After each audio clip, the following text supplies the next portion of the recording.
ကျွန်တော်နာမည်ကတော့ Cyrus ပါလူတွေကတော့ကျွန်တော်ကိုအတန်လေးကြားမှာပဲမြင်မှုကြလိမ့်မယ်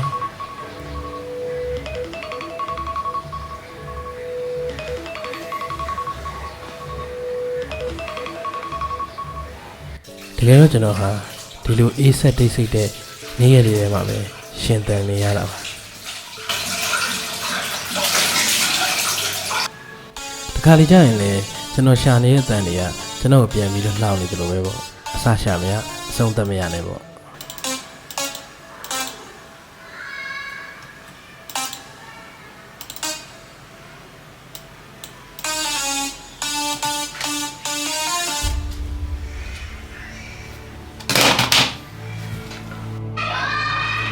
အခုကြားနေရတဲ့အတန်တွေကတခြားသူတွေအတွက်တော့ဆူညံတန်တွေပါဒါ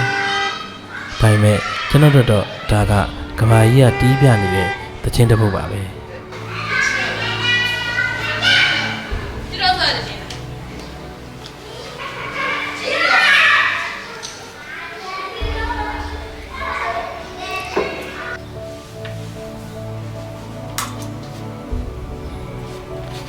ကျွန်တော်ရှာနေတဲ့တန်တွေကိုအမြဲတမ်းတော့ကျွန်တော်ပြန်တွေးတတ်တယ်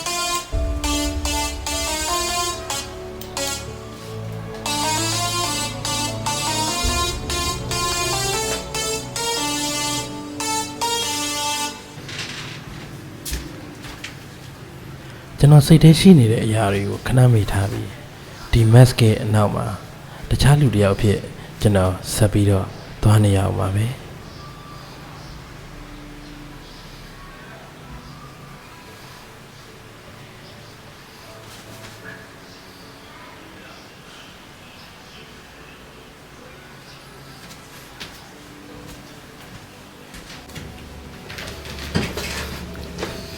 ဒါကျွန်တော်ဘဝ